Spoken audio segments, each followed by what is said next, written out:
सोमपुर नाम के एक गांव के पास से एक नदी बहती थी। एक तोता उस नदी के ऊपर से गुजर रहा था। ओहो, आज तो कई बरस हो गए मुझे उसे ढूंढते हुए। हाँ, पता नहीं मेरी खोज कब पूरी होने वाली है। उड़ते उड़ते अचानक से वो तोता नदी के किनारे लगे एक पेड़ से टकरा जाता है और घायल होकर जमीन पर गिर जाता है। तभी मोहन नाम का एक लड़का उस तोते के पास आता है। अरे, इस तोते को क्या हुआ? बाप रे, इसको तो बहुत चोट लगी है। पानी, मुझे पानी चाहिए। क्या करूं, क्या करूं, क्या करूं, बेचारा परेशान है। हाँ, एक काम करता हूँ, इसको अपने घर ले जाता हूँ, ये सही रहेगा। मोहन उस तोते को घर ले जाकर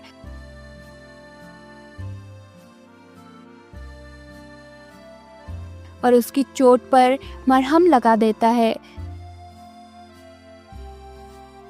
तभी मोहन का पिता रवि वहां आता है।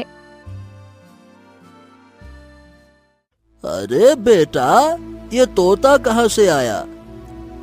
ये तो मुझे बाहर मिला। ये घायल था, इसीलिए मैं इसको ले आया। ये तुमने बहुत अच्छा किया। चलो, अब तुम इसकी सेवा करो। मैं खेत जा रहा हूँ, शाम तक वापस आऊंगा। हाँ, ठीक है पिताजी।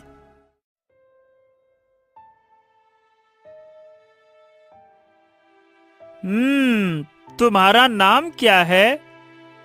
मेरा नाम मोहन है। तोता अपने पंख खोलकर उड़ने की कोशिश करता है। अरे वाह, देखो देखो, मेरे पंखों में चोट नहीं लगी है। मैं कितना अच्छे से उड़ पा रहा हूँ। देखो। हाँ, ये तो बहुत अच्छी बात है। उड़ता उड़ता वो तोता, और तभी उस तोते को दिखाई पड़ता है कि मोहन के गले में एक माला है, जिस माला के 3 मोतियों पर लिखा हुआ है मोहन। ये माला, ये तुम्हारे पास कहाँ से आई? पता नहीं, मैं जब से पैदा हुआ हूँ तभी से ये माला मेरे गले में है। ओह, इतने सालों से जिसे मैं ढूंढ रहा था, वो आखिरकार मुझे मिल ही गया। क्या हुआ?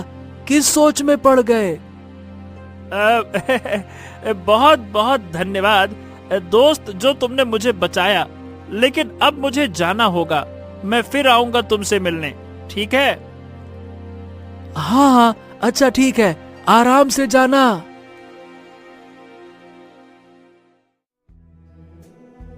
ये कहकर तोता वहां से उड़ जाता है।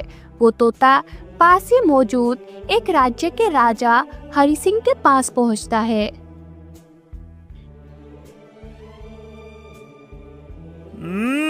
महाराज, जिसे आप इतने सालों से ढूंढ रहे थे ना, वो जीवित है।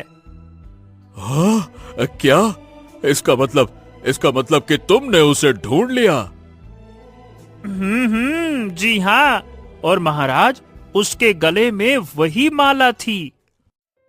हाँ, कहाँ है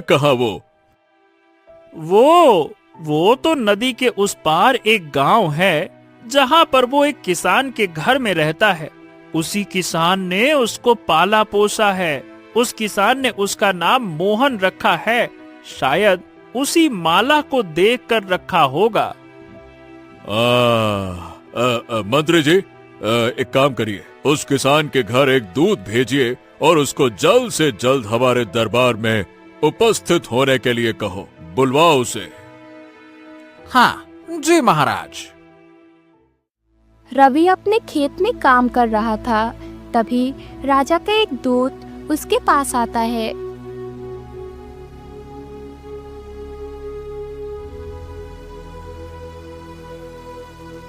हाँ, क्यों भाई, क्या तुम्हारा ही नाम रवि है? जी हाँ, मैं ही रवि हूँ, क्या बात है? क्या मोहन नाम का लड़का तुम्हारा ही बेटा है? जी हाँ, पर हुआ क्या? घबराओ मत, मेरे साथ चलो, हो सकता है कि तुम्हारी किस्मत बदलने वाली है। चलो। पर जाना कहाँ है? महाराज के पास, और कहाँ, चलो। वो दूत रवि को राजा के दरबार में ले जाता है।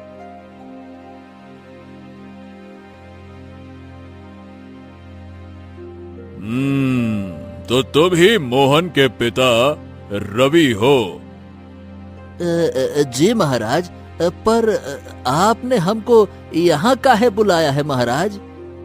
मेरे सवालों का जवाब दो। सबसे पहले तो ये बताओ कि मोहन तुम्हें कहाँ से मिला, और ध्यान रहे, हमारे दरबार में यदि झूठ बोला तो दंड मिलेगा। हाँ, महाराज के सामने अब झूठ बोलना सही नहीं, इनको तो सच बता ही देता हूँ। महाराज, कई साल पहले नदी में से एक टोकरी बहती हुई आई थी, उसी में मुझे बच्चा मिला था। मैंने उसे पाल पोस कर बड़ा किया और उसका नाम मोहन रखा। वाह वाह, क्या कमाल की नियति है। इतने सालों के बाद ही सही, पर इस कहानी में नया मोड़ तो आया। महाराज, मैं कुछ समझा नहीं। मैं समझाता हूँ। वो तोता रवि को एक कहानी सुनाता है।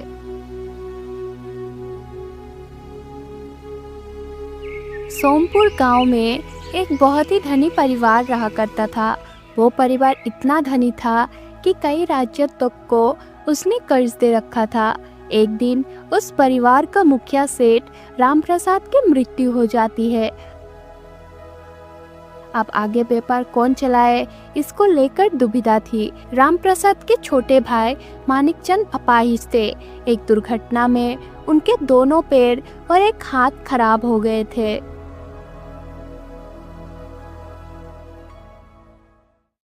अरे बताओ भला, ऐसी हालत में भैया छोड़कर चले गए, अब इतने बड़े व्यापार को कौन संभालेगा इसको? एक और बुरी खबर है सेठ जी। अरे अब क्या हो गया? बात यह है कि हमारे कुल गुरु रामानंद, जिनसे हम हर एक बात का मार्गदर्शन, वो हमेशा के लिए हरिद्वार जा रहे हैं तपस्या करने। उन्होंने खबर भेजी है कि एक आखिरी बार वो मिलने के लिए जरूर आएंगे। ठीक है, एक आखिरी बार मिलकर उन्हीं से पूछूंगा कि आगे क्या करना है। गुरु रामानंद मानिक की हवेली में आते हैं। प्रणाम गुरुदेव, प्रणाम प्रणाम। मुझे बहुत दुख हुआ राम प्रसाद की मृत्यु का समाचार सुनकर। हाँ जी गुरुदेव, और बताइए भला, ऐसे संकट की घड़ी में आप भी हमें छोड़कर जा रहे हैं। मुझे तो जाना ही होगा। अब जाते हुए ये तो बता दीजिए कि अब ये इतना बड़ा व्यापार कौन संभालेगा? ना तो मैं व्यापार संभालने की हालत में हूँ और ना ही मेरा बेटा, वो तो अभी 4 साल का ही है।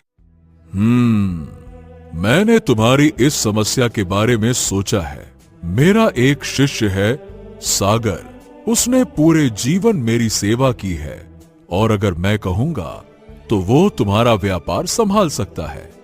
सागर, जरा यहाँ आओ। सागर रामानंद जी के पास आता है। पर गुरुदेव, एक अनजान व्यक्ति पर कैसे भरोसा किया जाए? अनजान नहीं है ये, और ना ही ये तुम्हारी जायदाद पर हक जताएगा। जायदाद तुम्हारे पास ही रहेगी, ये बस काम करेगा क्योंकि मैंने इसको ऐसा करने का आदेश दिया है। जब तक तुम्हारा बेटा बड़ा नहीं हो जाता, सागर तुम्हारा व्यापार संभालेगा। परंतु अगर भविष्य में इसकी कोई संतान हुई और उसने मेरे बेटे को हटाकर व्यापार हथियाना चाहा तो? ऐसा नहीं होगा। कभी नहीं होगा, क्योंकि सागर ने मुझसे दीक्षा लेते समय जीवन भर अविवाहित रहने का वचन दिया था। अच्छा, इसका मतलब इसका परिवार ही नहीं बनेगा, और जिसका परिवार नहीं है वो भला किसके लिए जायदाद हथियाना चाहेगा? ये केवल अपने गुरु के कहने पर व्यापार संभाल रहा है, वो भी तब तक जब तक मेरा बेटा बड़ा नहीं हो जाता। कुल मिलाकर इसको रखना तो बहुत ज्यादा फायदेमंद होगा। तो क्या सोचा फिर तुमने? गुरुजी, आपने हमारे परिवार के लिए जो निर्णय लिया है वो सब सही साबित हुए हैं। मैं आपके इस निर्णय का भी सम्मान करता हूँ। ठीक है, मैं सागर को अपना व्यापार संभालने की अनुमति देता हूँ। अरे अरे, ये क्या हो रहा है? इतने सालों से मैं कर रहा हूँ मुंशीगिरी, और व्यापार तो मुझे संभालना चाहिए ना। ये कल का आया, ये व्यापार संभालेगा? चलो, तो व्यापार कौन संभालेगा इसका निर्णय तो हो गया। अब मैं तुमको कुछ और भी देने वाला हूं। बताइए, क्या गुरुदेव?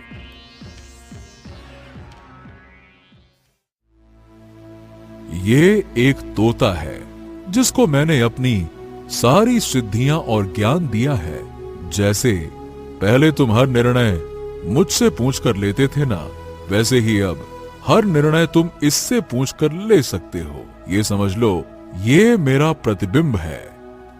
इस तरह से वो ज्ञानी तोता मानिक को मिला, लेकिन वो तोता मानिक को ज्यादा पसंद नहीं करता था और ज्यादातर सागर के साथ ही रहता था। सागर और वो तोता दोनों मिलकर व्यापार संभालने लगे थे। सागर ने कुछ ही महीनों में अपनी मेहनत से व्यापार कई गुना बढ़ा दिया।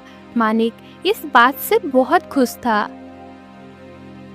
एक बार की बात है, सागर और वो तोता एक राजा हरि सिंह के पास जा रहे थे।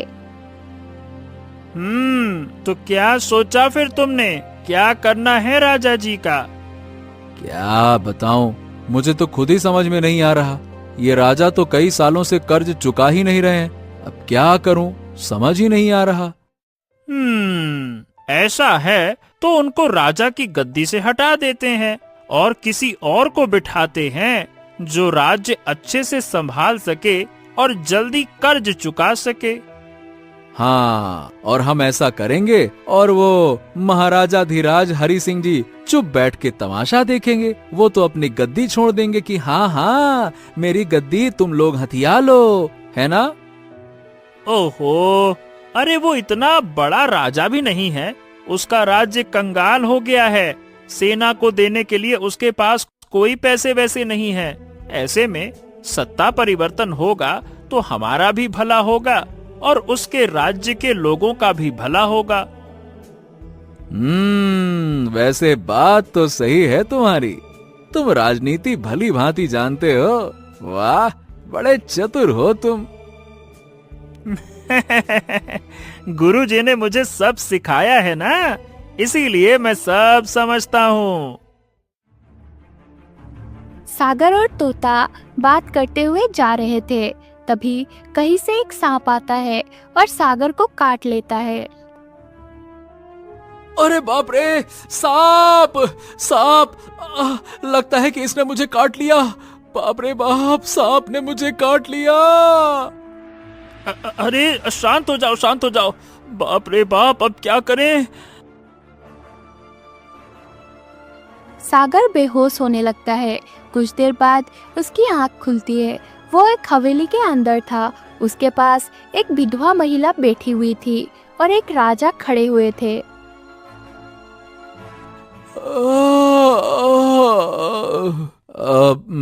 मैं कहाँ हूँ और आप लोग कौन हैं?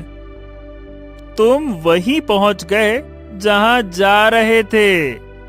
देखो, मेरा नाम हरि सिंह है और ये हमारी बेटी हैं। आप हमें नदी के किनारे बेहोश पड़े मिले थे। आपको पैर में सांप ने काट लिया था, इसीलिए हम आपको यहाँ लेकर आए हैं। अरे हाँ हाँ हाँ हाँ, वो सांप। हाँ हाँ, आप चिंता ना करें।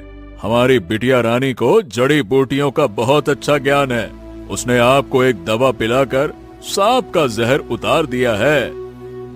हाँ बहुत बहुत धन्यवाद आपका, बहुत बहुत धन्यवाद। हाँ हाँ, ये सब तो ठीक है। वैसे आप ये बताइए कि आप यहाँ आए क्यों थे? क्यों आए थे? अब कैसे बताएं? कर्जा वसूल करने आए थे, वो भी तुमसे। वो बस ऐसे